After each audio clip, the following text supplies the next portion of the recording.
Pues buenas noches, amigas y amigos de Tertulia Urbana. Hoy tenemos con nosotros a Jenny Durville, nuestra queridísima tertuliana, que va a comentar, a presentar la novela La Dimensión Desconocida de Nona Fernández, una Qué bueno. autora chilena espectacular.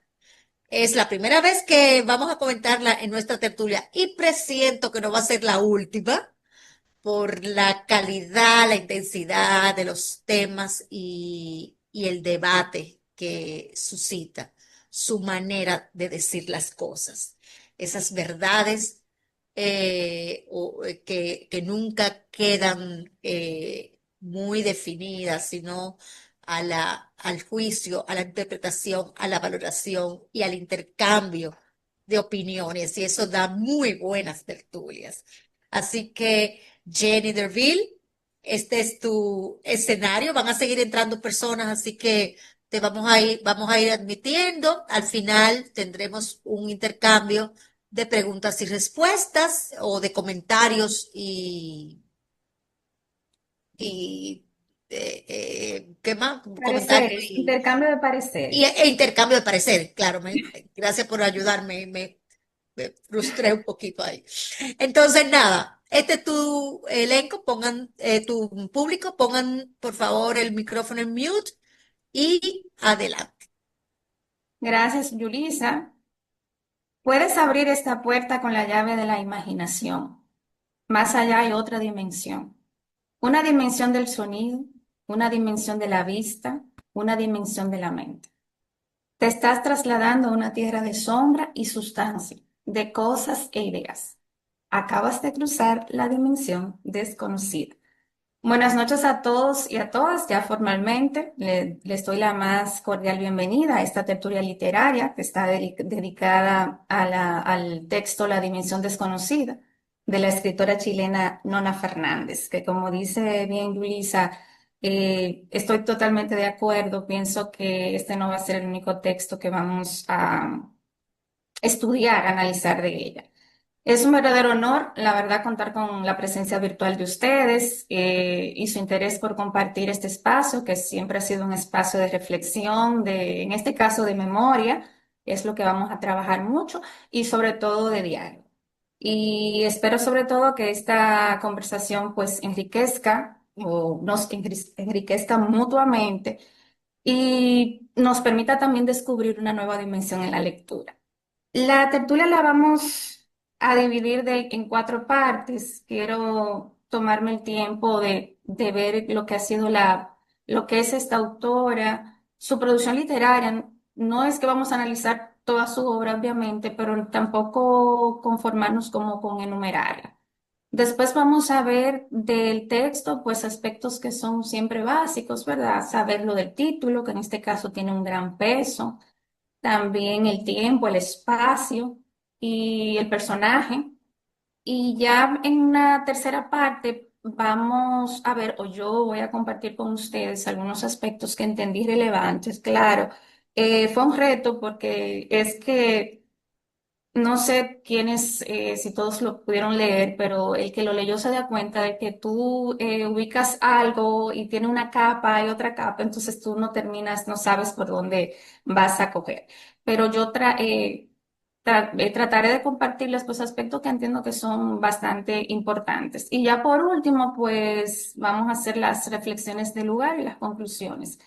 Yo sí quisiera que no sea tanto un monólogo. Si ustedes tienen algún comentario en el interín, pues bienvenido sea. Me pueden interrumpir o pedir la palabra para que no sea tan monólogo. Al final lo que les voy a compartir son notas de la investigación que yo hice.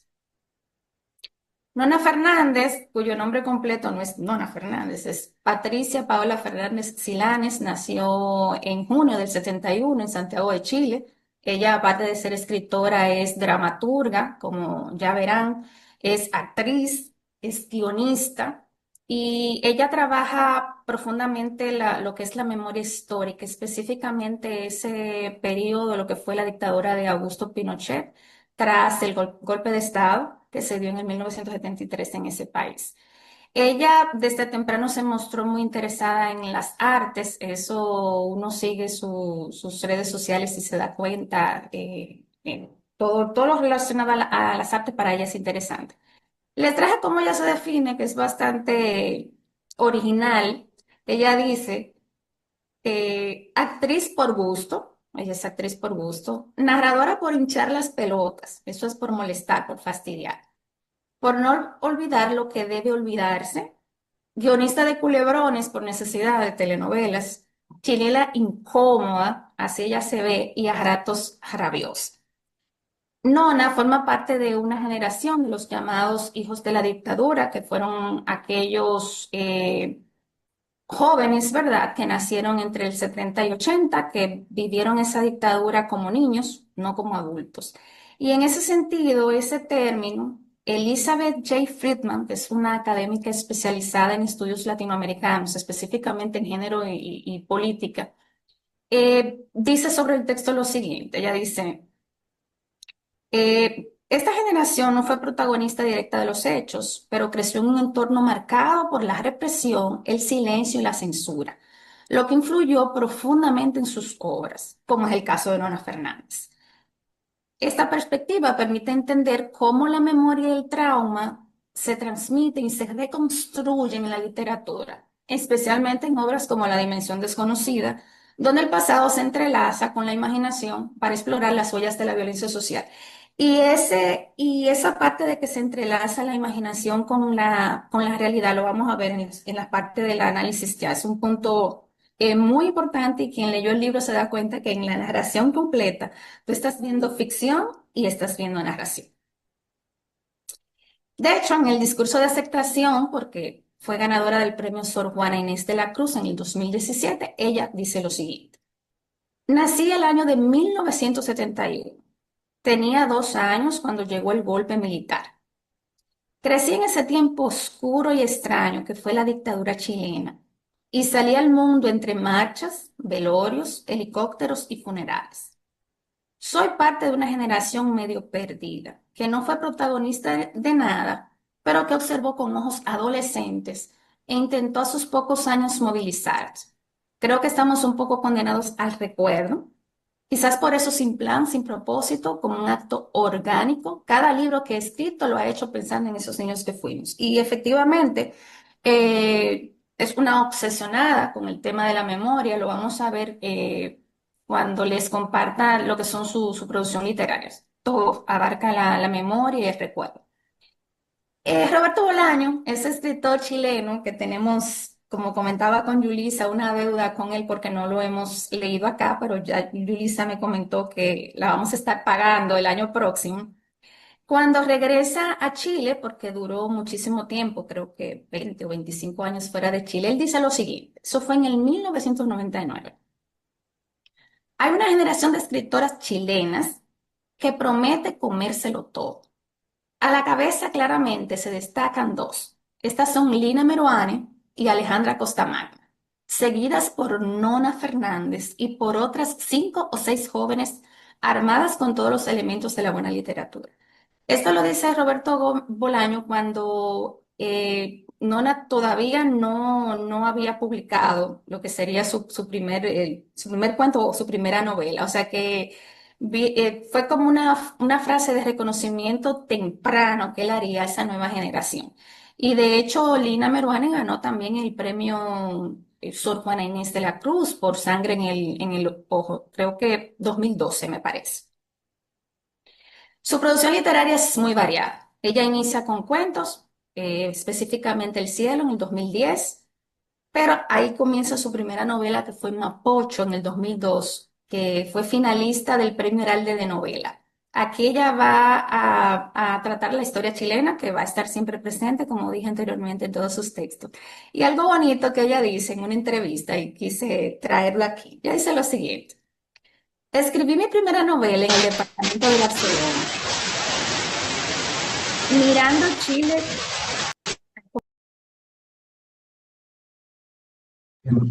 Perdón, Jenny, por silenciar el otro micrófono, te silencié a ti. Discúlpame, para que Ah, prendas el ya. micrófono otra vez. Perfecto. Pues entonces repito. Decía que su primera novela fue Mapocho en el 2002, que fue finalista del Premio Heralde de Novela, y que ella en una entrevista dice lo siguiente sobre esta novela, y quise traerla a ustedes porque la verdad me pareció muy linda. Ella dice, escribí mi primera novela en un departamento de Barcelona, mirando Chile a la distancia y llenando páginas con interpretaciones descabelladas sobre su historia patria. Mientras mi guata la barriga, crecía como un niño que buscaba espacio. Parí un hijo y terminé un libro al mismo tiempo. Mi hijo se llama Dante. El libro se llamó Mapocho, como el río que cruza mi ciudad, el mismo que ha trasladado basura y muertos desde siempre. Muy bonito, o sea, parió dos. Después le seguiría Avenida 10 de Julio Huamachuco, eso fue en el 2007, un texto de unas 200 y algo de páginas. Aquí ella va a explorar la ciudad como un espacio de memoria y de resistencia. Y la novela se sitúa específicamente en esa avenida, eh, que exhibía fragmentos de vidas marcadas por la dictadura, por el abandono y por la pérdida. Después le seguiría Fuensálida en el 2012. Y este libro tiene, la verdad que, como ella la cuenta, una historia también que a mí prácticamente me impresionó.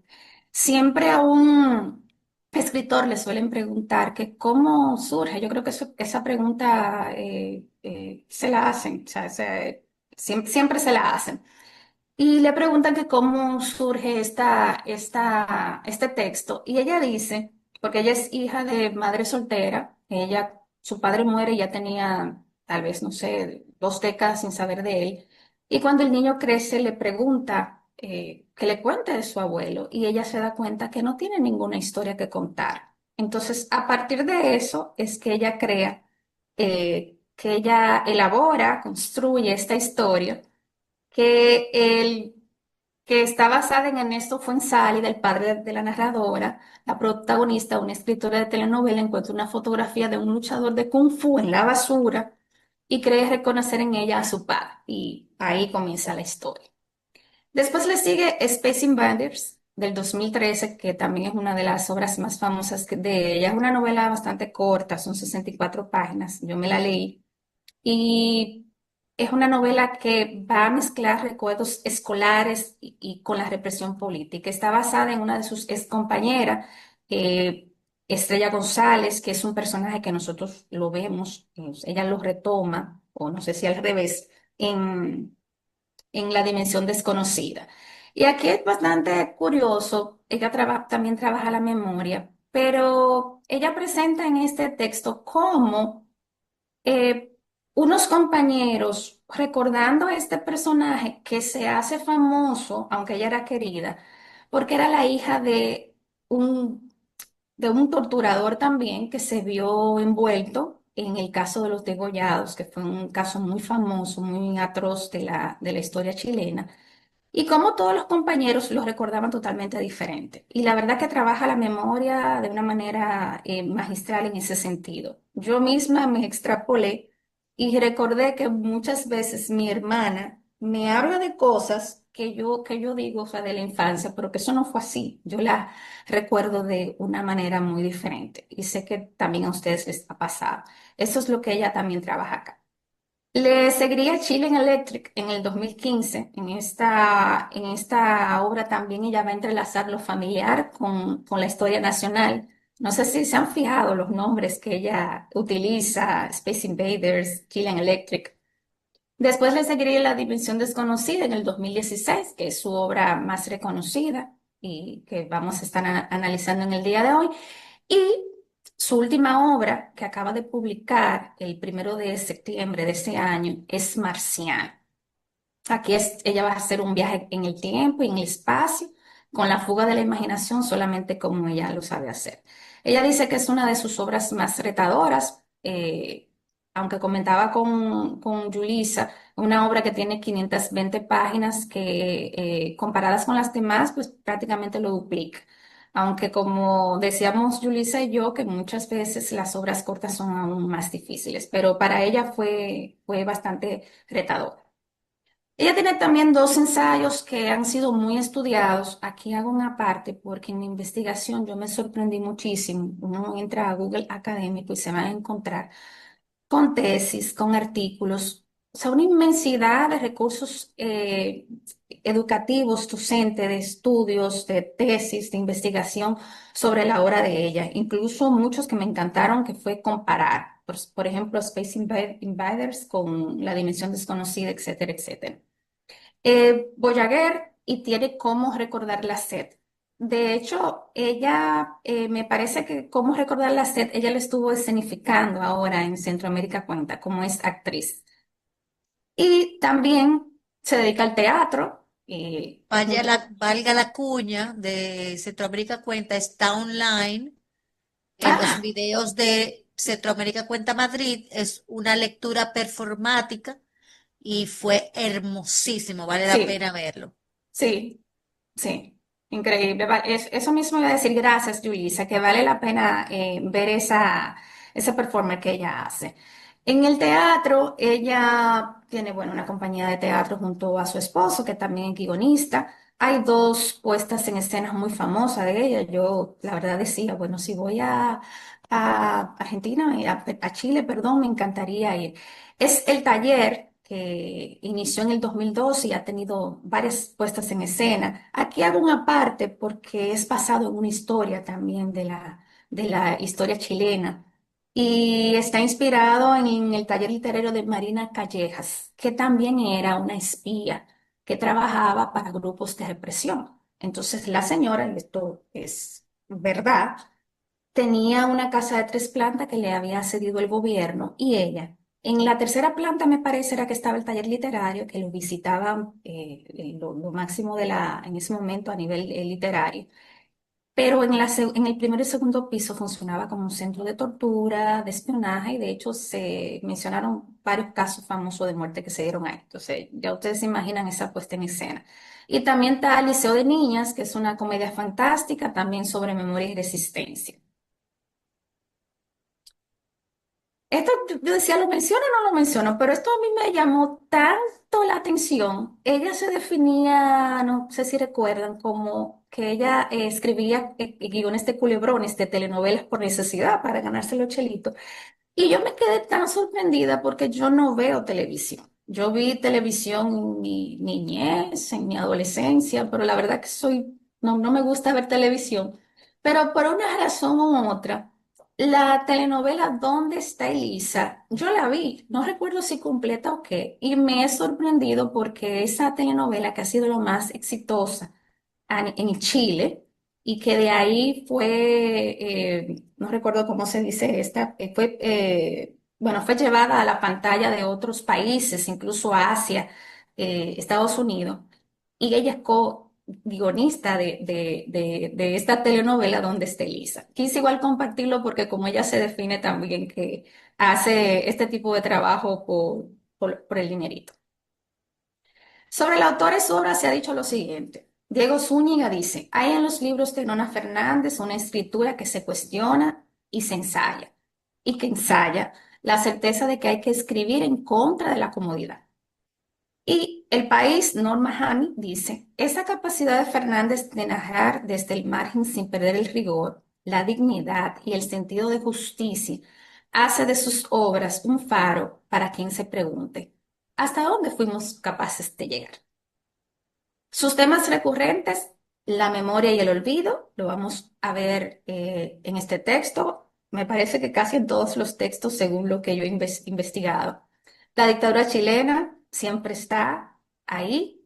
La infancia y la adolescencia también la utiliza como espacio de resistencia y también utiliza la ciudad como escenario. Fíjense, Mapocho, que es un río que cubre la ciudad de Santiago, que por ahí tiraban a los muertos en los tiempos de represión y también la avenida 10 de Julio. Vamos entonces a la segunda parte, que es la estructura de la novela. Y comencemos con el título, que hace alusión, como ya ustedes saben, a la serie Twilight Zone, que fue una serie estadounidense de los años 60. Fue introducida en Latinoamérica con el nombre, ¿verdad? Traducido La Dimensión Desconocida. y es quien va a prestar el título a la novela y que va a tener un gran peso en realidad en la novela. Algunos episodios de esta serie que la narradora veía cuando niña sirven como herramienta literaria, como eslabón para narrar las historias de las víctimas de la dictadura. Entonces el título va a aludir a un espacio simbólico, un espacio emocional y político donde se va a cruzar ahí la memoria, el trauma y también la imaginación. Este nombre representa un lugar también de la lógica cotidiana, donde suceden situaciones y hechos que en realidad no se pueden explicar tan fácilmente y a veces hay que usar esas metáforas. En la novela esa dimensión es el espacio del horror vivido durante la dictadura chilena, que son los centros de detención, los cuerpos desaparecidos, también están los silencios familiares, esos recuerdos fragmentados que lo vamos a encontrar a lo largo de toda la novela. Yo pensé bastante en usted, doña Lisette, con el aspecto de trabajar la memoria y ahorita la verdad que quisiera escucharla. ¿Cómo surge la novela? Que como decía anteriormente, siempre eso es una pregunta que siempre se le hace al autor. Y es una pregunta bastante constante. Y ella dice que a los 14 años lee el artículo de Cauce con el nombre Yo Torturé de la periodista Mónica González. Yo les compartí la foto original de ese artículo. Y ella dice que ese reportaje le tocó mucho y que a lo largo de su vida le salía y le salía, porque ella sabía que sí, que se torturaba, pero lo que le llamó la atención fue quién, o sea, que esa persona que torturaba podía ser su profesor, el lechero, o sea, cualquiera, una persona común y corriente. Pero ya más adelante vamos a hablar un poquito más de eso. En sus propias palabras, ella dice, lo voy a leer. Siempre han estado pisándome los talones. Nací con ellas incorporadas en un álbum familiar que no elegí ni organicé. Entonces, esta frase va a revelar que la novela surge también de una urgencia generacional, ¿verdad? La necesidad de reconstruir esa historia, de saber qué pasó, ya como con una mirada de adulto y tratar de traerlo al presente para entender un poco. La exposición breve del argumento, para los que no han tenido la oportunidad de leerlo, dice, en plena dictadura chilena, un angustiado hombre llega a las oficinas de una revista de oposición. Es un agente, perdón, es un agente de la policía secreta. Quiero hablar, dice, y una periodista prende su grabadora para oír un testimonio que abrirá las puertas de una dimensión hasta entonces desconocida. Y es que yo no imagino, yo no sé cuántas veces eso ha pasado en la historia, de que una persona que sea desertor, bueno, sí que ha pasado, pero que yo me dirija a un periódico de oposición dispuesto a que me maten.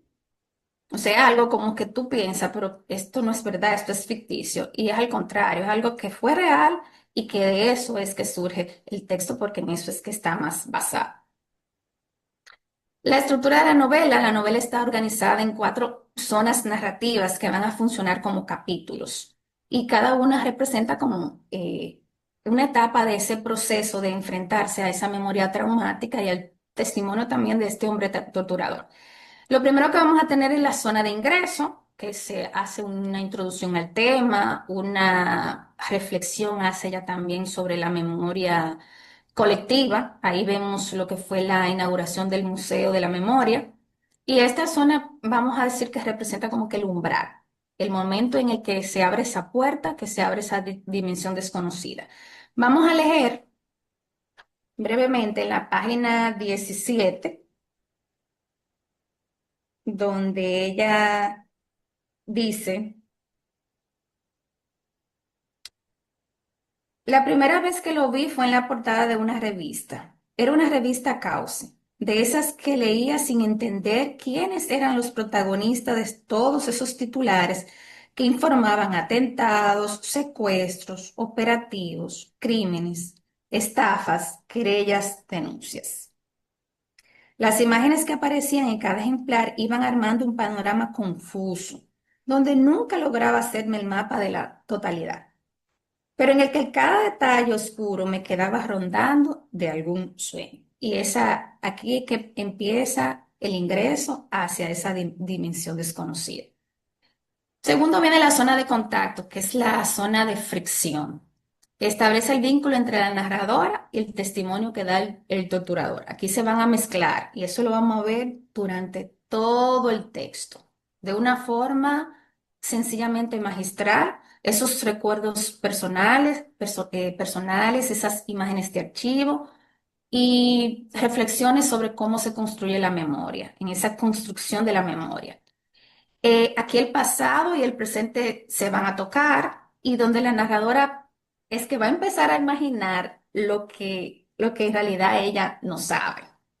Y en realidad aquí la escritura se convierte en una herramienta para tratar de comprender lo incomprensible, diría yo. Después viene la zona de fantasma. Esta parte donde están ya los desaparecidos, los torturados, los niños que fueron testigos, los recuerdos propios de la narradora. Y por último, viene la zona de escape, que en realidad no es tanto de escape en sí, es un momento cumbre, es un momento final de la novela en que no es una huida, digamos, sino una salida. Eh, Más bien diría yo, esta zona plantea la imaginación como forma de resistencia. Y el objetivo aquí de la narradora no es cerrar la historia, sino al contrario, abrirla aún más. Y aquí ella se va a cuestionar también el relato oficial, ese museo de la memoria, quién decide qué se recuerda o qué no. Hay otra parte muy interesante en cuanto a la estructura y qué bueno que se está dando en la literatura hispanoamericana y es la hibridez de los géneros. En el libro anterior, Las niñas del Naranjel, que estuve moderando, también vimos eso, cómo Gabriela Cabezón Cámara utilizó la epístola, la poética. En este caso, para mí fue algo todavía aún más nuevo, porque ella utiliza la docuficción. Ella utiliza la autoficción y utiliza la crónica, que por lo menos yo no me había detenido tanto a leer un libro o un texto que trabajara la crónica de esa manera, y lo vamos a ver más adelante. Y el cine también. Y el cine también, sí. Eh, en ese sentido, un artículo o una investigación que a mí me gustó mucho y quiero destacar, se llama Memoria de la Dictadura, hibridez y ambigüedad en la dimensión desconocida, de Luna Carrasquer, eso es de la Universidad Chilena.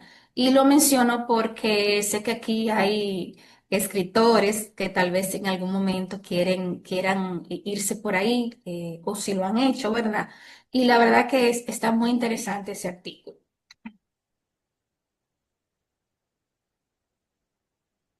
El tiempo y el espacio. Yo creo que aquí tenemos que detenernos. Definitivamente, Nona Fernández es una maestra de la utilización del tiempo y del espacio. Y es que vamos a encontrar, no soy experta, ¿verdad?, en la materia, pero vamos a encontrar todo un sinnúmero. eh, de tiempos diferentes. El tiempo no es lineal, en realidad, pero ella lo va, si se puede utilizar la palabra, a manipularlo para reflejar la memoria, para reflejar el trauma y la reconstrucción de la historia. Entonces, nos vamos a encontrar con un tiempo que está fragmentado, eso no hay dudas. La narradora va a saltar desde su infancia, la dictadura, desde el presente hasta el pasado. Y esos traumas no van a seguir en realidad una cronología, sino que van a emerger de forma, diríamos, hasta un poco caótica, y lo cual se va a ver totalmente reflejado en el texto. También tenemos un tiempo que es totalmente subjetivo. Se vive desde la perspectiva de la narradora, quien va a reconstruir los hechos de su experiencia personal y va a mezclar recuerdos, documentos históricos, ficción, cinematografía, como dijo también Yulisa. Hay un tiempo como archivo, porque la novela se va a apoyar totalmente de documentos reales. Ella hizo, incluso ella lo dice en la misma novela, ella lo dijo, cómo ella mastica todos esos documentos, cómo ella se obsesiona por todos esos documentos que van a dar la estructura de la novela. Hay un tiempo detenido que yo creo que es el tiempo más sensible, que es un tiempo que parece, digamos, congelarse, especialmente cuando se refiere a la tortura o al horror o a esas experiencias que viven estas víctimas, que aquí hago una parte, la verdad que la autora fue muy respetuosa, muy respetuosa de la sensibilidad de los familiares, del mismo lector, para hablar de esto, porque yo digo que si voy a leer un libro sobre tortura, si fuera solamente tortura, yo no durara ni 10 minutos, con él me horrorizara. Pero ella fue muy respetuosa, muy sensible de cómo iba a presentar esta parte. En cuanto al espacio, también se va a construir de manera simbólica y de manera fragmentada. Es un aspecto muy importante para ella en todas sus obras. Entonces vamos a tener los espacios reales y los espacios simbólicos. Por ejemplo, la ciudad de Santiago de Chile va a aparecer como un espacio cotidiano. De hecho, ella describe muchísimo su día a día, el día de la narradora autora, que ahorita vamos a hablar de eso. Pero también fue un escenario de horror. Eh, Vamos a leer en la página 139 algo hasta un poco poético. Tiene que ver con la masacre de Fuente Ovejuna, que son los tres jóvenes que son masacrados dentro de su casa. Y ella vuelve con su esposo a ese lugar a ver qué ha sido de ese espacio. Y ella dice, el silencio se llena con ese sonido suave de las ramas por sobre nuestras cabezas. Algo inquietante circula en este lugar, puedo sentir. Es como si las construcciones tuvieran conciencia de lo que estoy narrando y frente al recuerdo el pasaje se quedara mudo, intentando dar espacio a lo que nuestros ojos no pueden ver, a lo que aparentemente ya no está. Ese espacio real. Hay un espacio en la memoria, ella va a recorrer esos espacios que ya no existen o que han cambiado eh, y que se convierte en una forma de, en realidad, reconstruir eso que se perdió.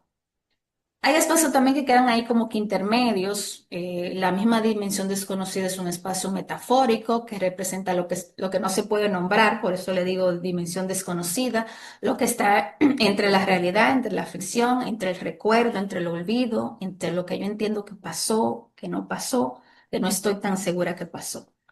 En la página 19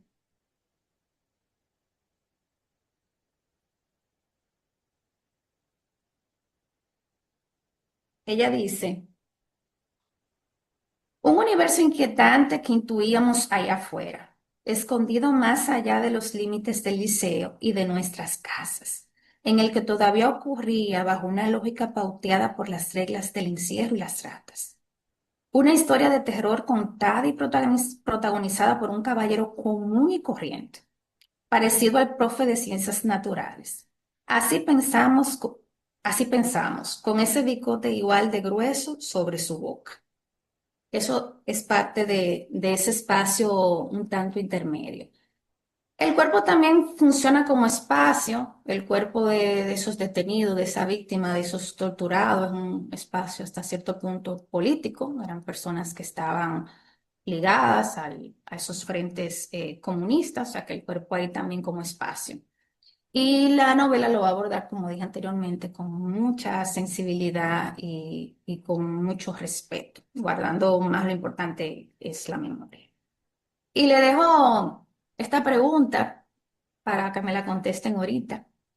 ¿Creen que la dimensión desconocida es un lugar real? ¿Es un lugar simbólico? imaginario o ambos. Lo dejo ahí. Hay una parte de la narración que va a reflejar magistralmente la relación tiempo en espacio y eso es cuando la narradora va al cine a ver el documental que ella ha hecho con su madre. Ahí se dan una serie de sentimientos que se mezclan. Yo sé que Yulisa tiene un comentario que va, que lo va a profundizar, que va a profundizar un poquito más de esto. Yo sé que no nos va a compartir más adelante, pero mientras voy a leer la página 69. Esto es lo que dice la narradora de su madre. Todo lo que ve en este momento pertenece a su pasado. Las imágenes proyectadas vuelven presente un tiempo que es más de ella que mío, pero que ha intentado sanamente olvidar mientras que yo heredé como una obsesión enfermiza. Yo creo que ahí es un ejemplo muy vivido y que ella lo trabajó muy bien esa parte de mezclar presente, ese pasado que está en el presente. La verdad es que es muy bien trabajado. Nuestro personaje, ay. El hombre que torturaba. Una figura que se va a, a caminar entre lo real y lo espectral. Y digo espectral si se puede utilizar esa palabra. Sabemos que Andrés Valenzuela Morales fue un desertor, un ex militar, que como dije anteriormente se cansó, no sé qué le vino a la mente, si la conciencia, eso Julio y yo comentábamos de que también pudiéramos este texto verlo, esa parte psicológica para entender este personaje. Eh, y él decide ir donde esta periodista y confesar. Entonces, ¿qué encontramos en el texto de este personaje? Lo primero que hay una ausencia de un nombre propio, porque no se le dice su nombre, se le dice el hombre que torturaba. Así es que lo vamos a encontrar. Entonces, no es nombrado en realidad directamente, lo que viene a convertirlo como un símbolo de ese torturador, un Johnny Abe dominicano, que representa a todos los torturadores. Y esta omisión va a reforzar la idea de que no importa quién es en realidad, sino lo que en realidad tú estás representando, que es el horror de esa barbarie que se cometía. Y entiendo que al no ponerle nombre, lo que estamos es haciendo eso. La idea no era personalizarlo.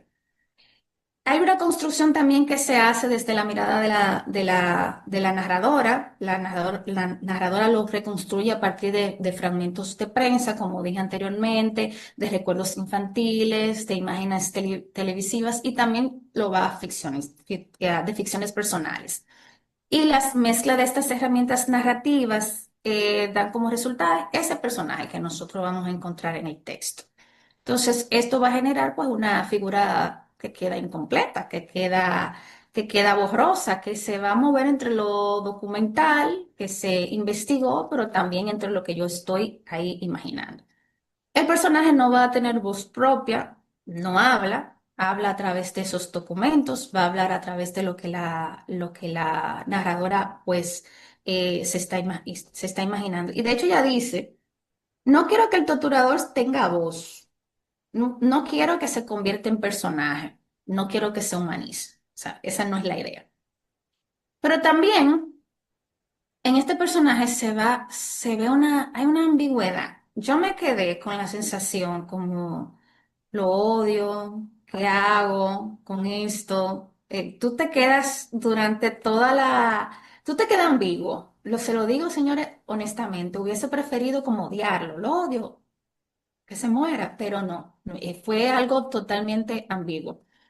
Él, aunque confiesa sus crímenes, no se presenta como redimido. Y yo que me leí en varias ocasiones la entrevista que le hace Mónica, porque después la Vicaría de la Solidaridad también lo entrevistó. Pero en esa entrevista tú sientes exactamente lo mismo cuando tú lo escuchas a él. La narradora se pregunta si su arrepentimiento es genuino o es estratégico, lo que también ahí lo va a convertir a un personaje moralmente también ambiguo.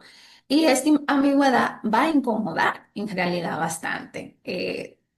Es preferible, no digo que sea preferible, esa no es la palabra. Si tú pones un torturador con todas sus cualidades que tiene un torturador, ya tú te quedas con el sentimiento de que tú lo odias, pero en este caso tú tienes como esa incomodidad. A él se le va a describir físicamente y esta es una parte muy importante porque era una persona común y corriente. No sé si han tenido la oportunidad de ver la foto con su bigote normal. Pudo haber sido cualquiera. Ahora bien, utilicé ahorita la palabra espectral porque la verdad es que en eso es lo que se va convirtiendo a medida que la narradora lo va imaginando, se va convirtiendo en una presencia fantasmal que termina esfumándose, Eh, diría yo que termina como que medio esfumándose. Hay una página muy significativa en la página 228 para mí, bueno, el libro es bueno completo, pero a mí me encantó esta conversación que tiene la narradora con su esposa y lo están comparando con Frankenstein, a él. Entonces, vamos a leerlo, la 228.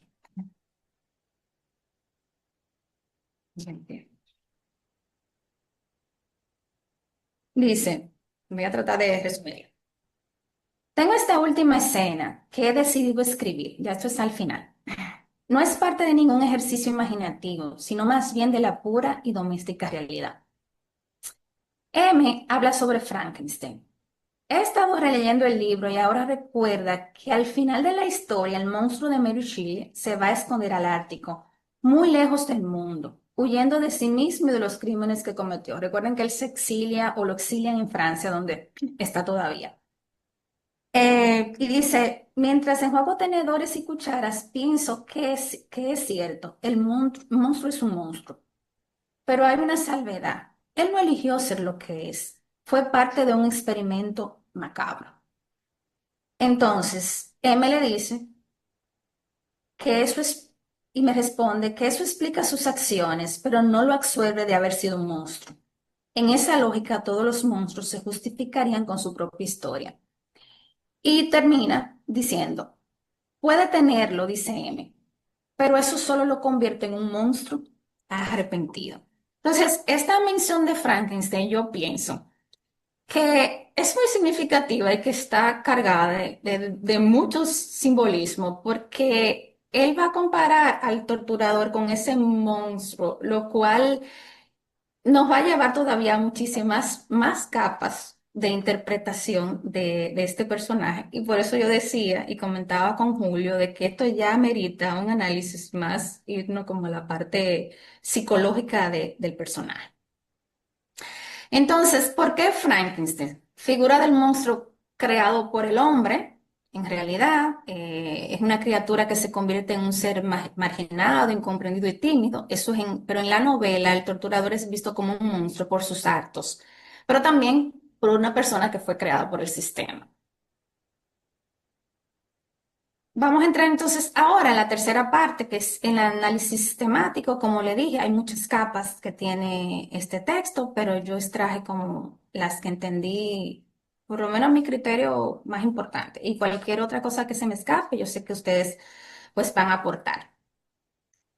Los elementos cronísticos en la novela como una estrategia narrativa y específicamente para trabajar la memoria y el olvido. Y esto va para los, ¿verdad? Los escritores que tenemos en la tertulia. Como dije anteriormente, yo no había puesto mis ojos en cómo se trabaja la crónica, la docuficción a nivel de texto. Entonces, ella utiliza el estilo cronístico como herramienta para rescatar del olvido las historias de las víctimas de esa dictadura chilena. Y aunque la novela recurre a la imaginación y a la ficción, como dije anteriormente, parte de hechos reales. Y la crónica va a aportar un peso enorme de credibilidad a ese texto y también a la estructura temporal del texto. En la página 67, si lo buscamos, la narradora dice lo siguiente. Vamos a, sobre esto que acabo de comentar.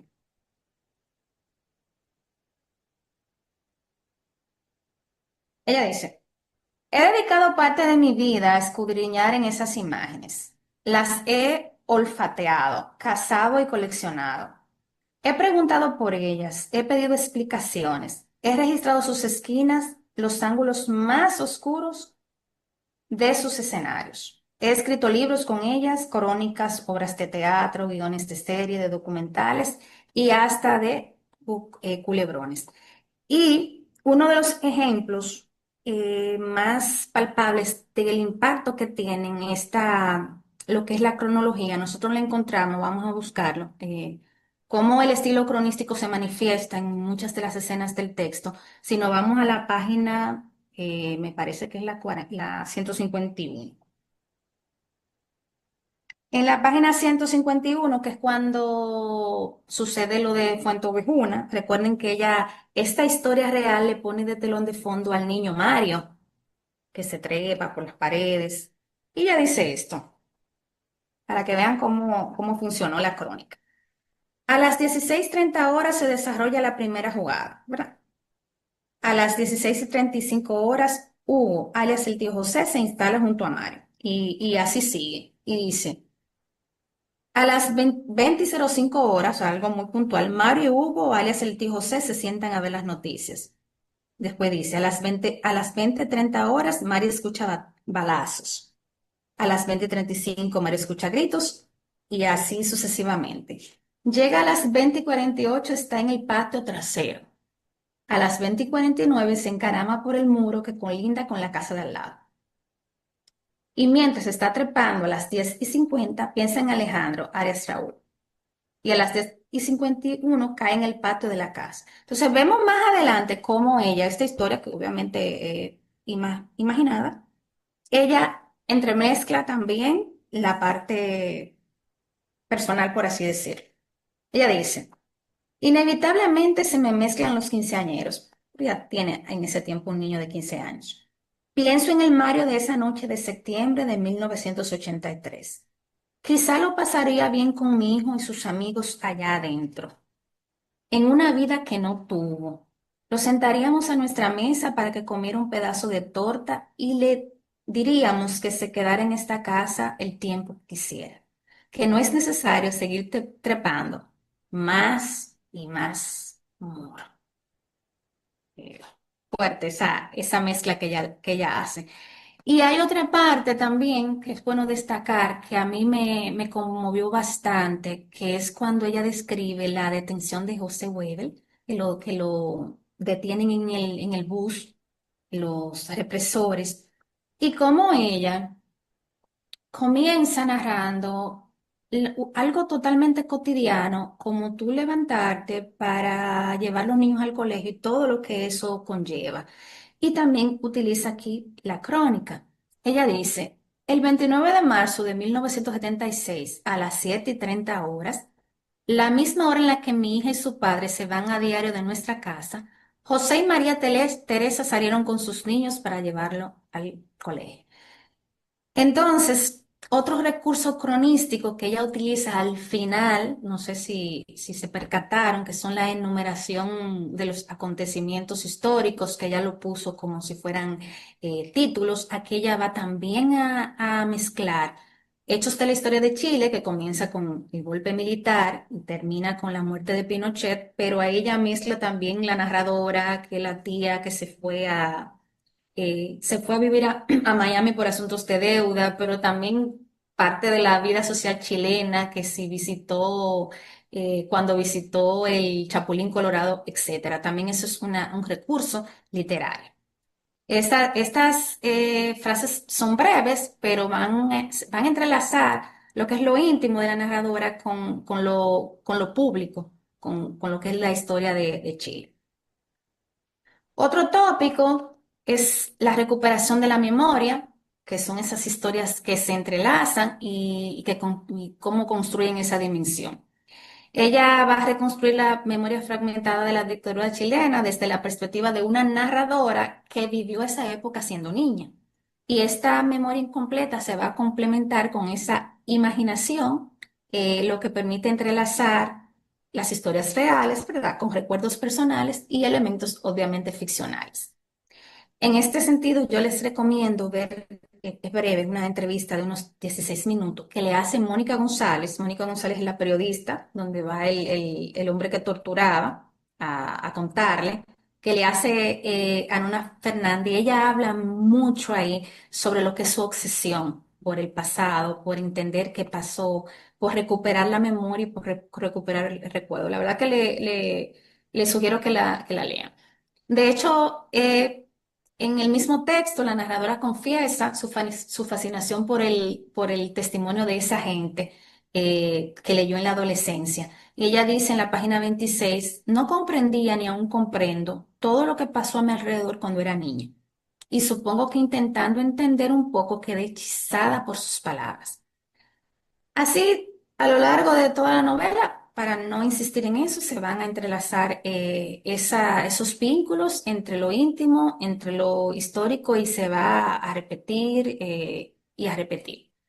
Y finalmente, la imaginación se va a convertir en una herramienta esencial para completar esos vacíos que quedan ahí en la historia individual, en realidad, y rescatar del olvido también muchas veces a esa víctima.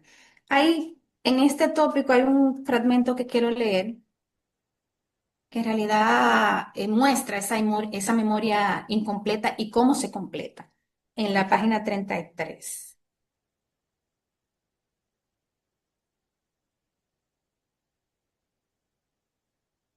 Ella dice, esto es del mismo José Weber, que ya se lo han llevado detenido. Me pregunto si José habrá registrado una instantánea mental de su familia en ese momento. Me pregunto si desde el auto que se lo llevó habrá alcanzado a mirar a sus hijos y a su mujer por última vez para fijar esa imagen protectora. Mi imaginación desbocada y sensiblera quiere creer que sí, que lo hizo, y que con ella aplacó los temores en ese territorio gris donde fue condenado a pasar sus últimos días de vida. Señores, yo lloré cuando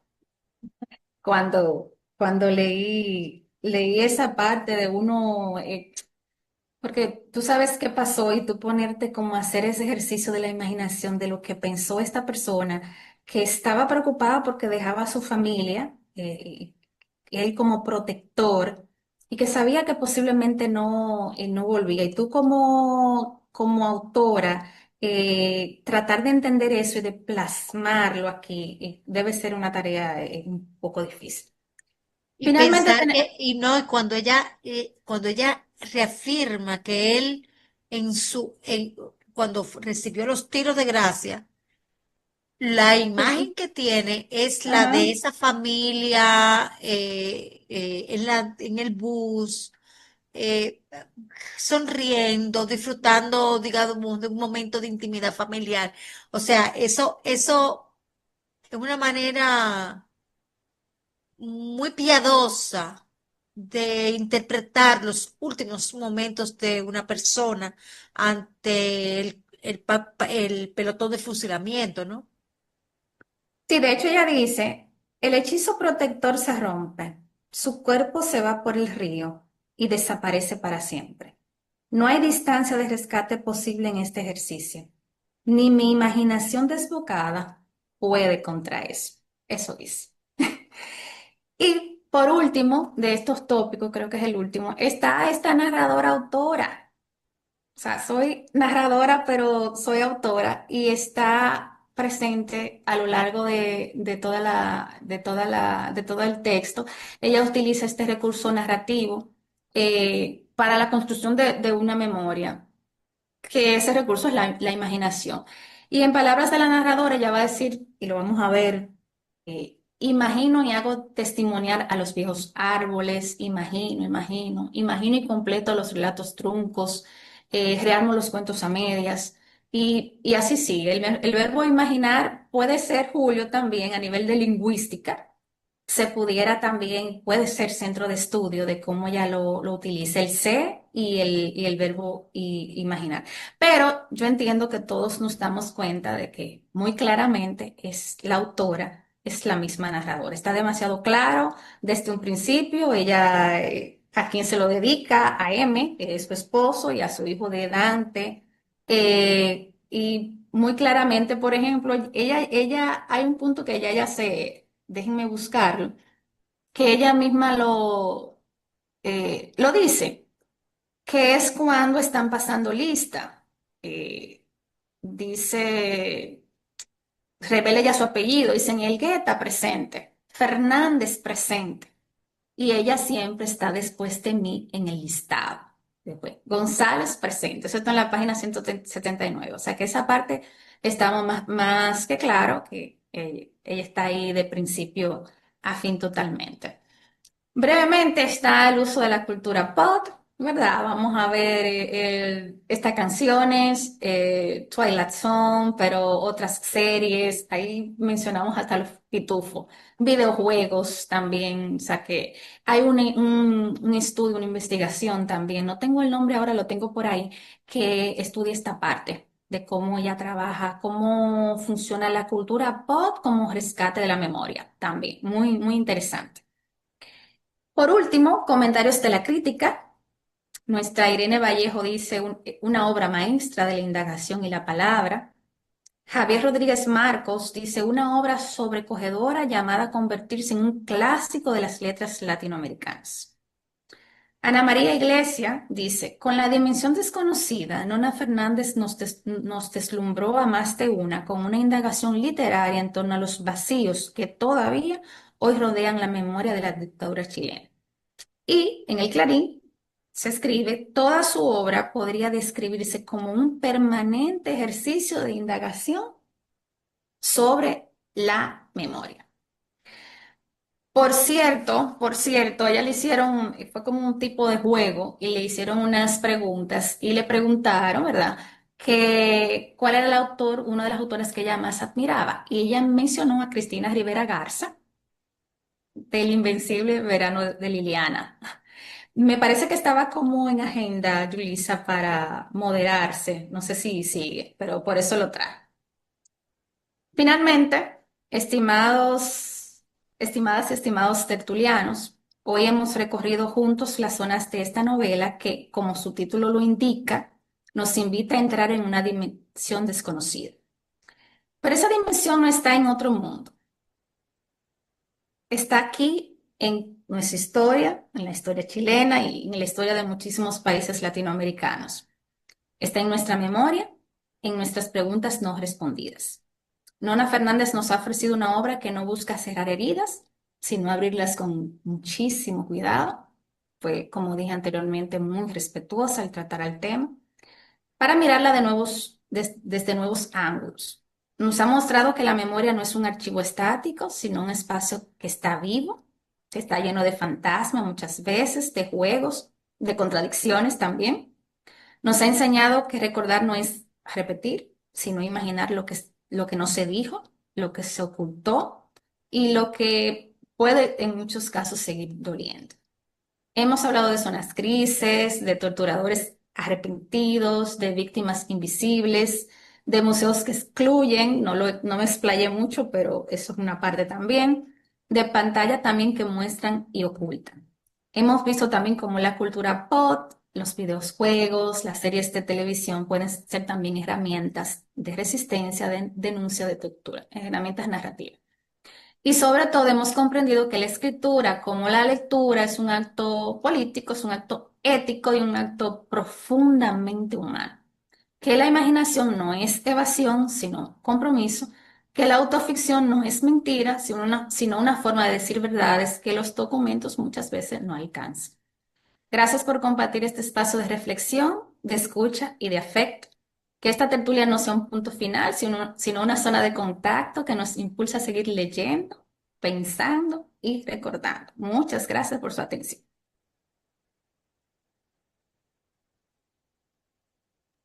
Fantástico, Jenny, fantástico, fantástico, fantástico. Has expuesto, presentado esta novela ante nosotros en toda su dimensión. Traté. Eh, es una novela de la memoria, por supuesto, pero ¿de qué memoria? De esa memoria responsable, de esa memoria que debemos empeñarnos a rescatar, de esa memoria que debe eh,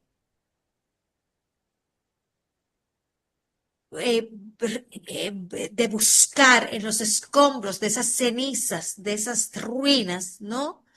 Esa historia silenciada, porque no mencionaste esa palabra del silencio, pero el silencio es una consecuencia inevitable de la represión, el miedo, el, ¿verdad? Es el terror, ¿no? De las dictaduras y de los regímenes que quieren silenciar, pues es evidente que esa memoria sufre esos efectos de esa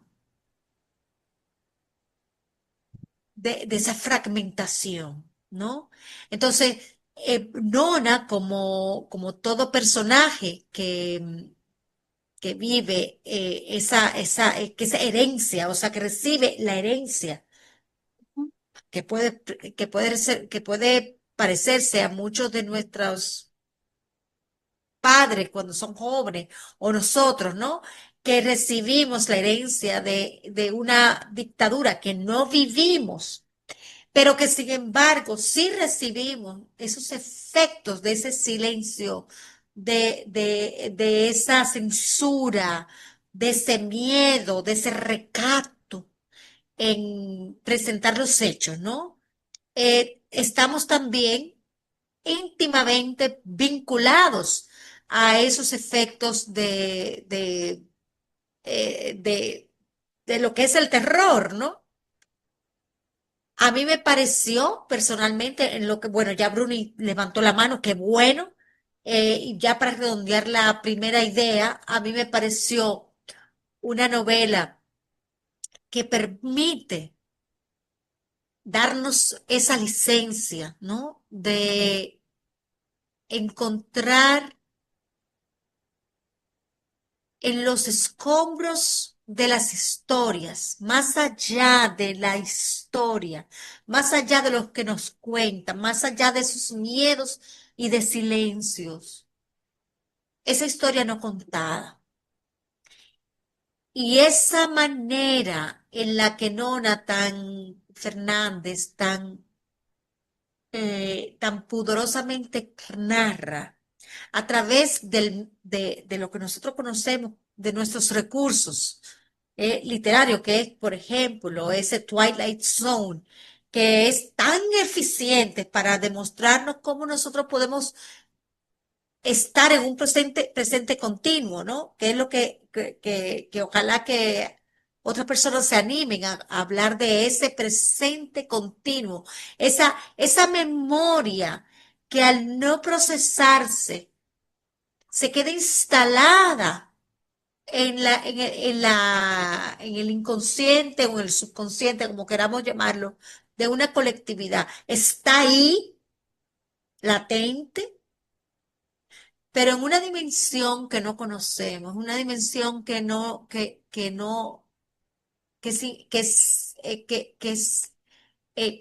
no pertenece a la forma y a los sentidos de esta realidad que nosotros vemos, pero está ahí y determina muchas de las formas de actuar de una sociedad.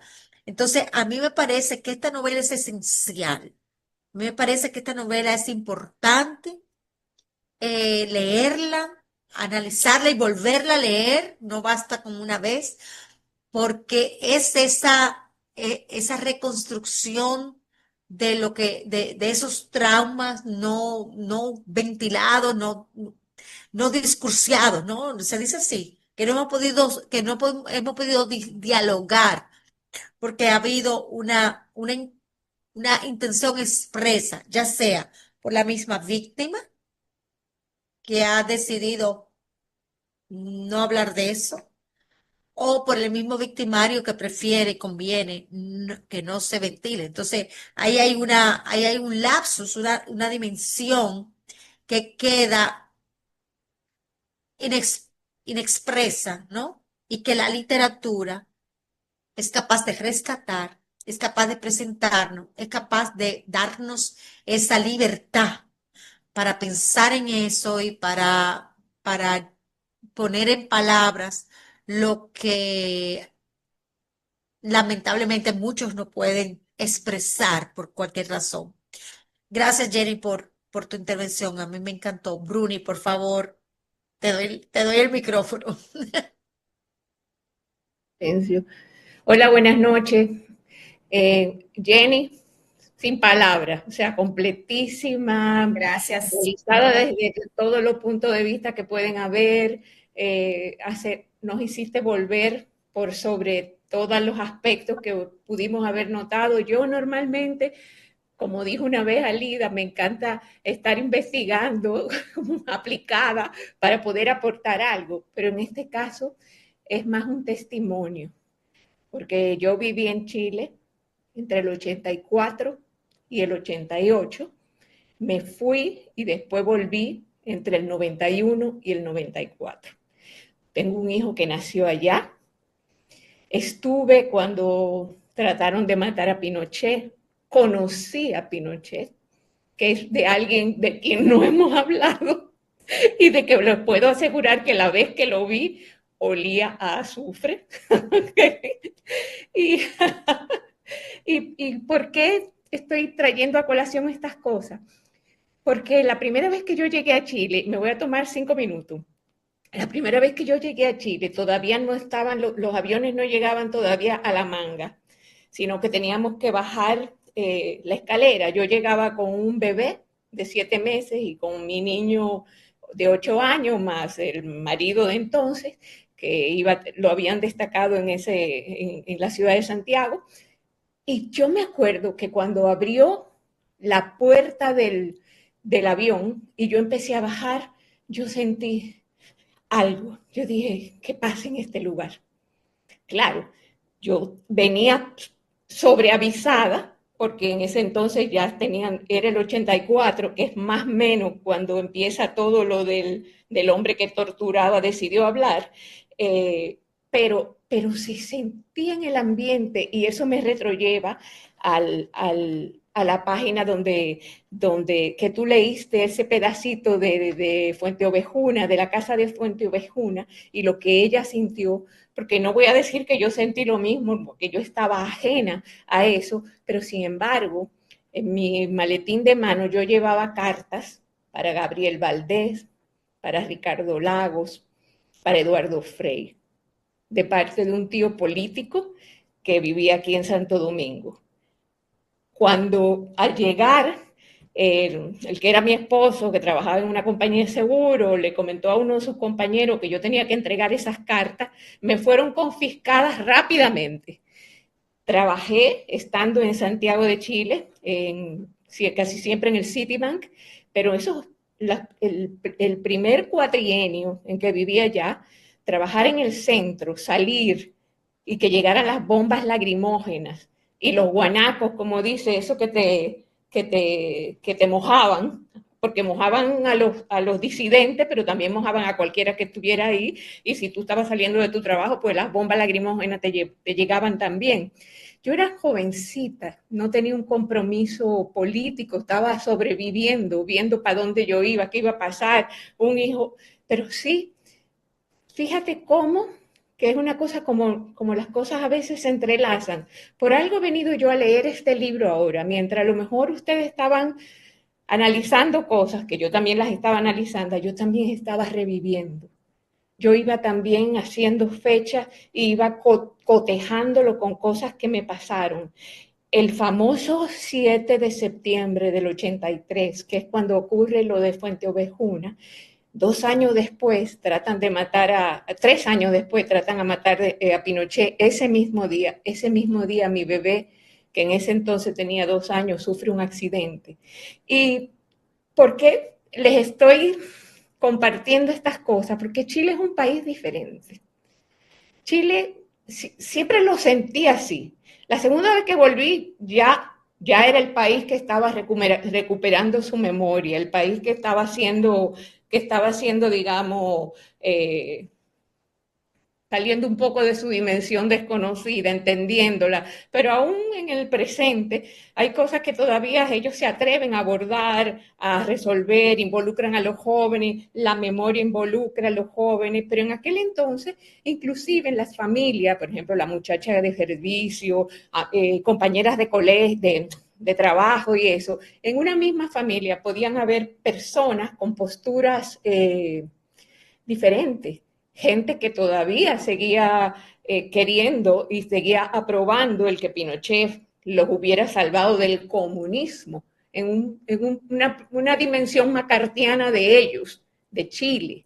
Entonces, es un país muy interesante que yo no sé si estoy aportando algo, como no sea una cosa que es testimonial, pero que me sigue sorprendiendo como me ha sorprendido el libro, porque de verdad que es maravilloso. O sea, yo entré leyéndolo a mi propia dimensión desconocida, que en el fondo, tú ahorita preguntaste, ¿ya? Es la realidad. Es increíble cómo esta autora coge una serie que no era de cuando ella era niña. Esa serie era anterior, esa serie era años 50, 70, y hace el enlace y todos esos otros recursos literarios que nos dejan impresionados y se quedan con nosotros. Entonces, nada, eso es lo que quería decir, es como ese artefacto de escritural. Ella usa mucho la palabra pauteado, que no me gusta, pero bueno, eso ya es otra cosa. Y otra cosa, lo último que quería, que era algo como cómico, ayer me faltaba todavía como un poquito del libro y eso, y llegamos a la parte de Yuri Gagarin, y como el profesor y no sé qué, no sé cuánto. Yo tenía la visita de mi nietecito y le había comprado un libro porque a él le encantan los planetas. Y cuando abro el libro para conversar con Rocco, ¿qué es lo primero que aparece? Yuri Gagarin. Bueno, gracias. Creo que me he ido un poco por las ramas porque es algo que me ha revuelto muchas cosas. Ok, gracias. La he dejado speechless. ¿Me oyen? Yulisa, comentar que la serie efectivamente es antes de Nona nacer, pero es que tiene varias temporadas. De Ah, hecho, al comienzo lo que les leí fue la introducción correspondiente a la temporada número 4. es por eso también. Ya. Hay Y una, lo de Billy Joel es genial. Lo de Billy Joel, como la canción de Fire, We Didn't Fire, o sea, como ella We Didn't coge lo Fire. que hizo Billy Joel, entonces ella lo hace con sus recuerdos. Entonces, cuando ella lo va haciendo con sus recuerdos, que es esa parte que ella va metiendo lo de ella, más lo que estaba pasando en Chile, más lo que estaba pasando en el mundo, es increíble. Es súper. Okay. Verdaderamente que en cuanto a técnica, porque hemos hablado de contenido, hemos hablado de memoria, hemos hablado de todo lo que ella quería decir, pero en cuanto a técnica, Nora Fernández realmente ha demostrado con esta novela que es una magister, ¿no? Una maestra de esa, eh, de esa composición literaria, del manejo, el uso de los recursos literarios, de la hibridez, como bien notó Jenny, en la expresión literaria. Eh, yo rescato del libro, y Jenny en su exposición lo mencionó, porque cuando entré a la dimensión de contacto, ¿qué se llama ese capítulo? De ingreso. En la de Sí. ingreso, Yulisa. Así que se llama dimensión de ingreso. ¿Tú estás La segura? primera, la No, primera. No, la No, segunda. no, la segunda es No es de contacto, de sí. contacto, Zona, claro, zona de contacto. claro, zona de contacto, en donde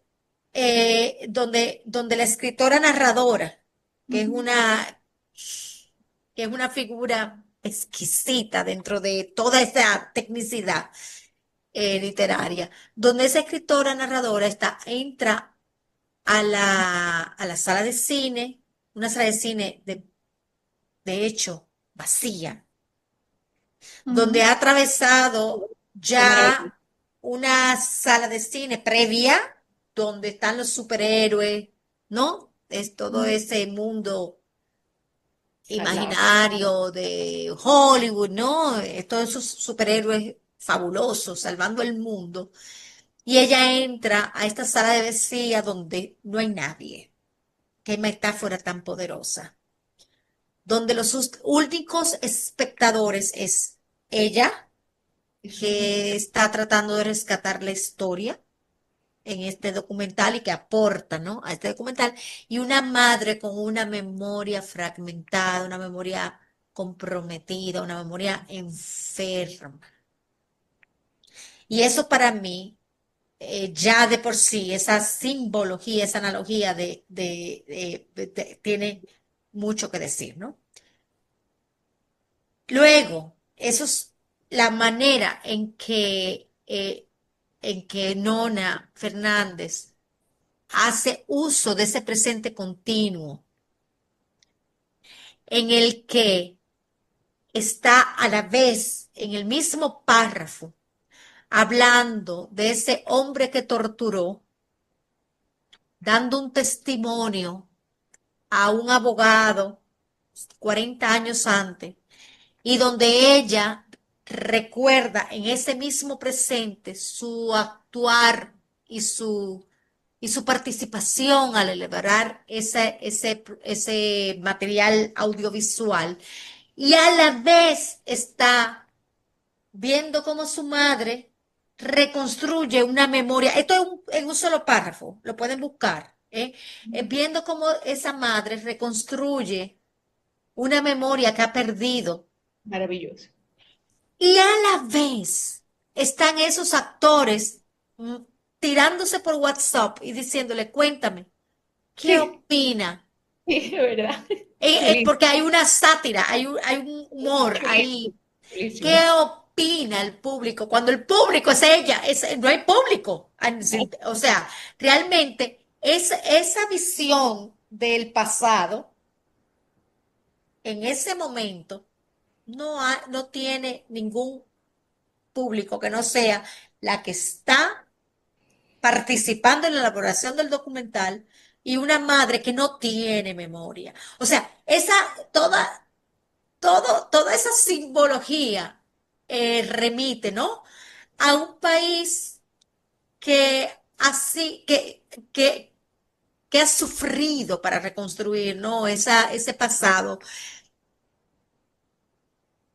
que se le impide reconstruir ese pasado por alguna razón, ya sea institucional, ya sea histórica, yo creo que fue la misma Jenny que habló de que el libro habla de de cuáles son las cosas que recordamos.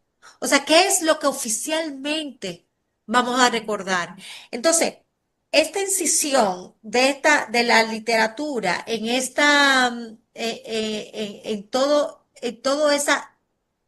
todo ese panorama,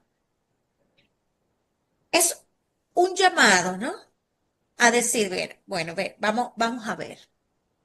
¿Qué es lo que cuáles son los recursos que tenemos? ¿Cuáles son los hechos que podemos llamar reales? ¿Qué es lo que no conocemos? ¿Qué es lo que podemos mencionar? Y cuando Jenny preguntaba, ¿qué es la dimensión desconocida? ¿Es algo real? ¿Es ficticio? No sé cuánto. Yo creo que es esa metáfora a la que queremos llegar, es la utopía ¿no? O sea, la dimensión desconocida es esa utopía de la reconstrucción de la memoria, de una memoria que tiene que fabricarse, que tiene que cotejarse a través de los testimonios, tanto del villano, porque eso es lo poderoso de esta novela, es que no está basada no únicamente está basada en la memoria de la víctima, sino que llama al villano, llama al verdugo, ¿no? O, o, o retoma de esa memoria del verdugo parte de esos acontecimientos para que podamos poner en una justa dimensión, otra vez la palabra dimensión, en una justa dimensión estos acontecimientos. Entonces, la verdad, al final, claro que es una novela sobre la verdad, claro que es perdón, de la reconstrucción de la memoria, pero también es una novela que nos dice, vamos a ver, ¿cuál es la verdad? O sea, la verdad, no busquemos la verdad, busquemos quizás la reconciliación. Yo creo que Es- la novela, al final, aunque no lo mencione explícitamente, Right. habla de una reconciliación, habla de un poner en contexto, de entender que que el mal también es un sujeto de la banalidad. Que cualquiera, hasta una persona que parezca a tu profesor de ciencias naturales, puede ser el peor de los verdugos. Y sin embargo, es un producto de esa circunstancia. Entonces, dos llamados. El llamado a pensar sobre la historia y un llamado también a la reconciliación. Y a mí me pareció esta novela muy tierna por eso. Sí, ella no trató mal al hombre que torturaba, lo trata, lo trata bien, o Sí, sea, humanamente, ok, lo trata con humanidad.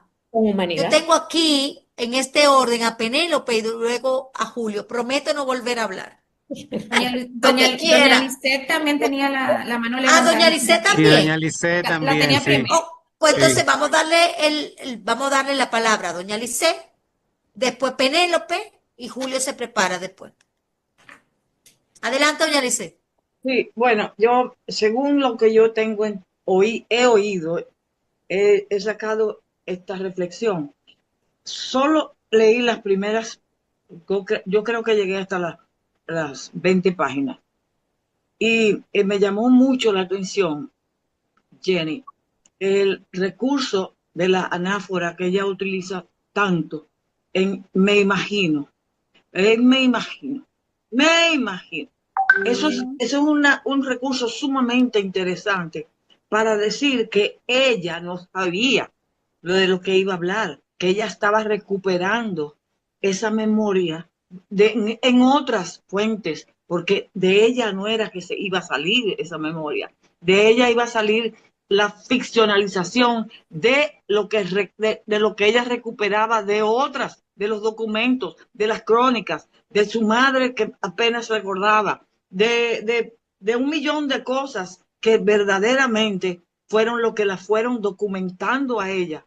Entonces, el genio de ella fue la utilización de todos esos recursos literarios para hacer de esa obra algo valedero, algo que verdaderamente llama la atención por la genialidad de la estructura y de los recursos que ella utiliza para recuperar una memoria que no era de ella. Jenny, eso fue lo que yo más o menos entendí. Sí, Dime. hay algunos casos, doña Lisset, y gracias por el comentario, que independientemente de que ella deja claro de que se imagina, pero hay unos casos que ella puntualiza, que ella dice, me imagino, no me imagino, yo sé. Lo sé. Entonces, lo puntualiza en algunos casos.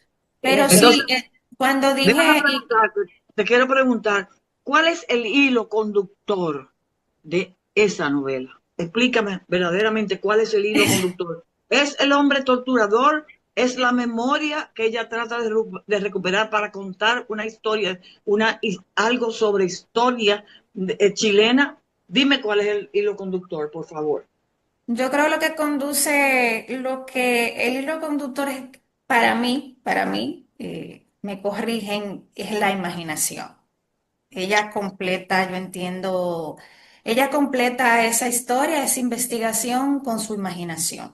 Pero Exactamente, como ella es gracias. narradora, autora, por eso le vuelvo y le comento que ella en muchos casos ella deja ver claro cuando no es imaginación, sino que dice, yo imagino y sé. Ficción, ficción. Y qué bueno que trae a colación, me encantó, porque como dije al principio, es que hay tanto, no sabía por dónde coger, había de tanto de qué hablar, de que usted mencionara la parte de la anáfora, lo tenía dentro del análisis porque ese fue esa constante increíble y eso le dio, tú le quitas ese texto, esa anáfora constante, insistente. No era que iba a perder propiedad, pero el ritmo no iba a ser el mismo, Iba, definitivamente. olvídate que iba a dejar Mm, de ser lo que es la sí, novela. sí, Okay. sí, Eso, ahí ella es cuando se implica sí, que ella no lo vivió. sí. Y gracias, Jenny, fue excelente tu ponencia, excelente. No, Yo la pienso leer, gracias, pero la verdad que es una novela espectacular. Gracias, mi amiga, gracias. gracias. Penélope, adelante, querida. Sí, excúsenme que no voy a aprender el video, pero no estoy muy presentable. Y excúsenme también el atrevimiento de sin yo haber terminado esta novela, ponerme a ni siquiera preguntar, yo no debería preguntar, pero no la terminé de leer, Jennifer, y te felicito de todo corazón por lo excelente de tu presentación, porque la aplicación que tenía en pantalla no me permitía ampliar la letra y la letra era muy chiquitica. Entonces eso me estaba forzando mucho la vista, aparte del delumbrón de la luz de la pantalla. Pero cuando esté mejor la voy a terminar y más ahora con esta excelente presentación que tú has hecho. La pregunta mía va más o menos, pero no exactamente por donde iba la de Lisset, yo pensaba. Y es que a mí me da mucha curiosidad, y creo haberte oído mencionar, como que en una ella quería buscar como la historia del papá, o sea, del abuelo del niño, y no pudo encontrar. O sea, si la autora, la narradora o el personaje, en cierta forma, tienen algo personal que la vincule tanto a sumergirse en esta investigación y Buena pregunta. a profundizar tanto con el hombre que torturaba, porque como que ella tiene que haber tenido como alguna motivación y como yo no he leído completamente la novela, pues no la sé y me da curiosidad. Y también porque una de las partes que sí pude leer es cuando la pareja, como tú mencionaste, sale como un día cotidiano de su casa, tras el desayuno, que yo qué, a llevar al niño y los raptan. Entonces, es otra parte también, como qué relación tiene ella con esa persona. Y porque me causa como tanta asombro, como que la ficción y la realidad terminan como siendo una. Porque actualmente está sucediendo, por ejemplo, en Estados Unidos con la ICE, que la gente sale de su casa y no sabe si en el momento en que está saliendo la familia, de repente lo van a separar, sea al esposo de la esposa o a los niños de los padres, y sobre todo con todas estas versiones, que entonces uno no sabe dónde está la verdad y uno dice dónde está la verdad en que el mismo presidente Trump, una de las versiones que yo he oído que él da, es que él lo que ha hecho es reunir niños con sus padres. O sea, niños o que se han ido a Estados Unidos solos, tal vez como para después que estén ahí ellos puedan llevar a papá, o niños que por alguna u otra razón lo han secuestrado, no sé. El asunto es que me causa mucho asombro esta, esta relato como de algo que está pasando actualmente con lo que pasó en Chile en esos días, específicamente con la persona, ¿verdad? Clave a la que redactaron en la novela. Y también si hay algo como ya más personal que relaciona a la autora, al personaje o en la novela con esa persona que redactaron o con alguno de los que redactaron o con el torturador mismo, porque como no leí la novela, pues tengo muchos hoyos. Muchas gracias, Jenny. Tu presentación fue excelente Gracias, Penélope. y me va a animar a terminar de leer. Gracias. Qué bueno. Contestándote, Penélope, la primera parte de la pregunta, que si había alguna relación con su padre y el texto, no. Lo que yo mencioné fue que uno de sus libros fue en salida, fue escrito por un cuestionamiento que le hace su hijo sobre su abuelo. Y como ella no se crió con él y de hecho él murió y ella tenía muchísimo tiempo que no lo veía, ella se inventa esa historia de Fue en salida.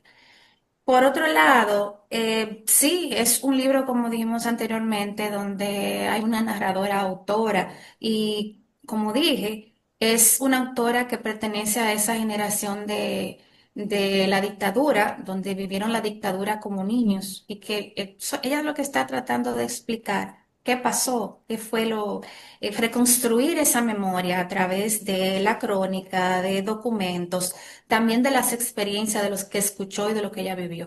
Hay una parte que está ahí, que sí, que ella la vivió, como por ejemplo la parte del liceo. Ella menciona también a Estrella González, que fue en realidad una compañera de ella y que Space Invaders es sobre Estrella González. Ahí también hay un hipotexto, hipertexto. Le digo que había demasiado por dónde agarrar. Pero contestándote, Penélope, ese libro huele a su autora, en realidad. Muchas gracias, Jennifer. El Y querido que Julito, el más grande de todos los tertulianos Ajá, de este grupo. gracias, gracias. Bueno, la verdad es que hablar después de una ponencia como la que hizo Jenny es complicado. Y aquí sí se puede utilizar el cliché, que en este caso no sería cliché, sería la realidad de que fue una ponencia magistral. Eh, gracias. Jenny, Jenny hizo una pregunta en el transcurrir de su exposición y es si la dimensión desconocida es realidad o no. Eh, para responder, hay que definir lo que es realidad. ¿Qué puede ser realidad? ¿Lo que perciben tus cinco sentidos o va más allá? La respuesta a esa pregunta es difícil y me imagino tendrá bandos. Si una persona dice que lo real es lo que puedes percibir con tus sentidos, entonces ¿cuál sentido percibe? Con qué sentido puedes percibir el amor? ¿O con qué sentido puedes percibir los sueños? Hay sueños que tienen manifestaciones físicas y son los sueños una realidad. Es el amor una realidad porque no lo puedes tocar. Y así, entonces yo me quedo como en un punto medio, Jenny. Yo me quedo como que la dimensión desconocida, dependiendo de la persona que vea o que esté leyendo, ¿verdad? O viendo, decidirá si es real o no. Para mí es real. Para mí sí lo es.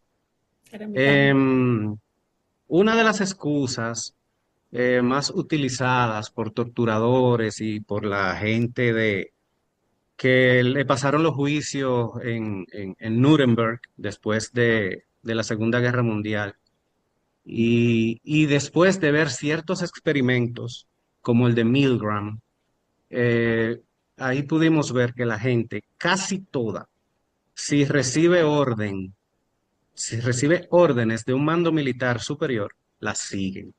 Y luego cuando se ven en una situación que los enjuician, ese es uno de los alegatos que utilizan para su defensa. Ah, yo estaba obedeciendo órdenes.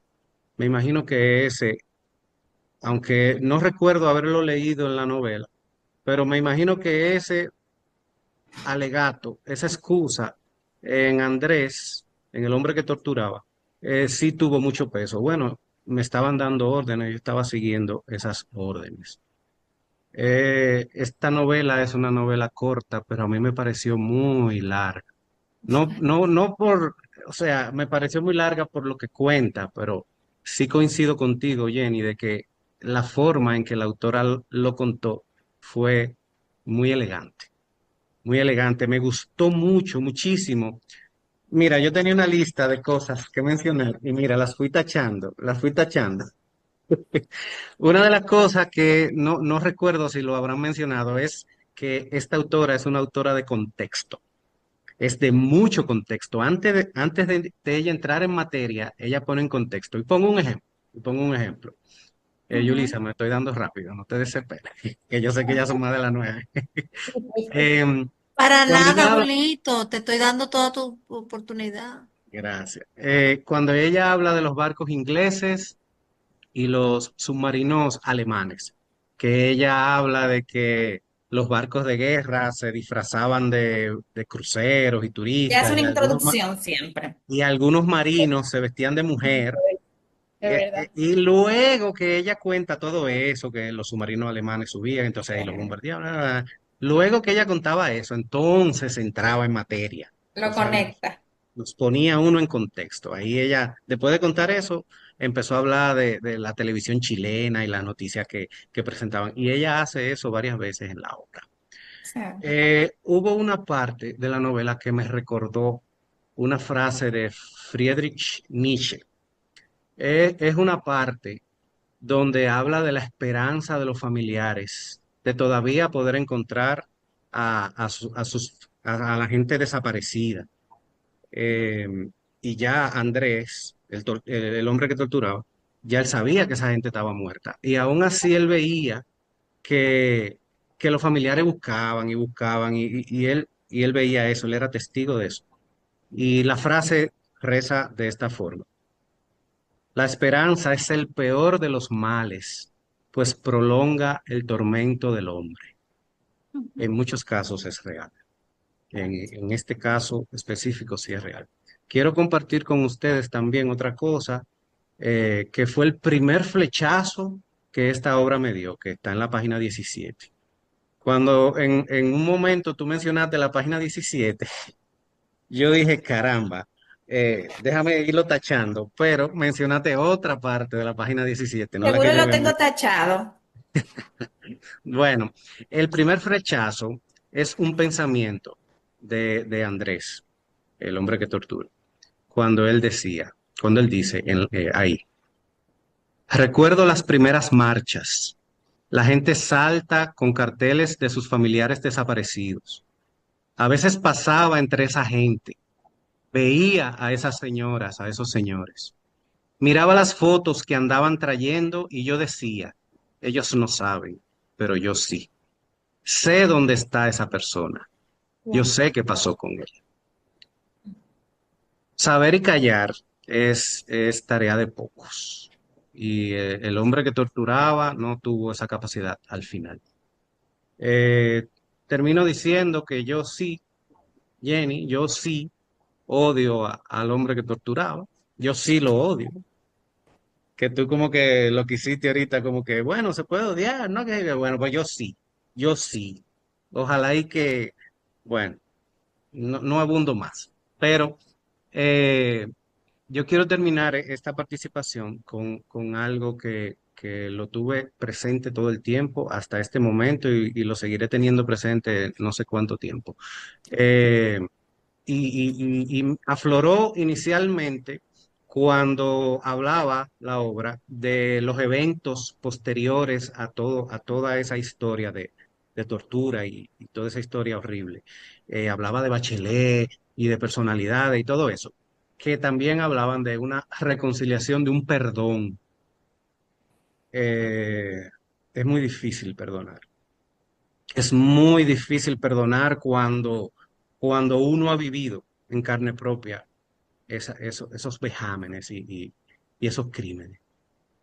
Y no es el único caso este, hay vastos casos de qué difícil es perdonar. Y solo hay que remontarse a Gaza, palestinos e israelíes, eso, que se habla de perdón, pero no creo que nunca se alcance. Ya, listo. Gracias. Buenas noches. Gracias, Jenny, Luis. gracias. Excelente. Julito, hermosa, hermosa tu participación. ¿Tú te fijas? Maravilloso. Y tenemos a Virginia, quien será la última intervención antes de que nuestra querida Jenny cierre la tertulia magistralmente. Gracias, Virginia. Buenas, Pon en audio. sí, ya lo tengo en audio. Buenas noches. Yo lo tenía inclusive escrito para ponerlo en el grupo, pero terminé la novela, me empleé, de verdad tengo eso aquí en el corazón, lo voy a contar. Lo primero es que una moderación, Jenny sabe el cariño que le tengo, pero su dulzura de siempre, o sea, fue una delicia tener esta moderación de parte de ella, llena de intención. Jenny, me modelaste cómo acercarme a un autor con ese espíritu de investigación, pero así también como se ve que lo disfrutaste. Muchas gracias por eso. Por otro lado, yo no me imagino esta novela sin los elementos de la cultura pop que la atraviesan. El tema ya, ¿verdad?, de la dimensión desconocida, lo que es música, cine, arte. Para mí esta novela fue un baño de realidad. ¿Cómo es posible que Don Francisco, chileno, transmitiera feliz de la vida todos estos años, sábado y año? Todo esto me deja un sabor agridulce, ¿por qué no? Saber que no solo los chilenos de la segunda mitad de los 70 y 80, sino también personas como nosotros, ¿verdad? De otros países. Salimos a ver al Papa, al Chapulín Colorado, Chipote Chillón en mano. Se supone que todo esto era ficcionado, pero yo conectaba y mientras eso sucedía en la novela, yo le encontraba un momento y espacio aquí en nuestro país. Yo llegué a estrenar esa lonchera de metal para esa época también, mientras todos esos horrores sucedían. Tal como he experimentado en otras lecturas, el silencio y la represión de la época hacen de este tipo de novela una definitivamente, como dijo Yulisa, necesaria para nosotros los baby boomers. Definitivamente. Y con eso termino. Gracias, Virginia. Pues concluimos entonces, Yulisa. Yo quiero retomar algo brevemente, Yulisa, que tú mencionaste y creo que es bastante importante. Fue la reconstrucción de la memoria y este fragmento fue de lo que más yo encontré en mi investigación, increíble, en muchos en periódicos, en artículos, que está en la página 38 y habla respecto de eso, que al principio lo mencioné. Y dice, eso es cuando están en el museo. ¿Cómo se hace la curatoría de un museo sobre la memoria? ¿Quién elige lo que debe ir? ¿Quién decide lo que queda fuera? Y eso es en cualquier museo. Pues con esto ya llegamos a la parte final de esta tertulia, agradeciéndoles nuevamente que estuvieran ahí conectados, agradeciendo su participación. No puedo vivir sin tertulia urbana desde el 2011, 2012, conectada. Ahora me van a ver aún más seguido. Y muchísimas gracias por su atención. Yo les exhorto a que, yo sé que hay demasiado que leer, pero Anona Fernández es una autora que de verdad vale la pena leerlo. No sé si lo comenté que estoy leyendo su último libro, Marciano, que fue publicado el 1 de septiembre de este año coincidencialmente. Muchísimas gracias por su atención y muy buenas Miren, noches. Gracias a ti, Jenny. antes de que se salgan, quiero tomar la foto, pero también. Señores, un beso, Jenny, Gracias, formidable, divina. gracias, Jenny. Gracias, Jenny. A ustedes. fuera de Ay, a otra, realmente, gracias. otra liga, querida Jenny. Y a No, todos no, los no. que participaron igualmente. De verdad que este grupo es maravilloso. Chao. Bye. Goodbye, Shanti.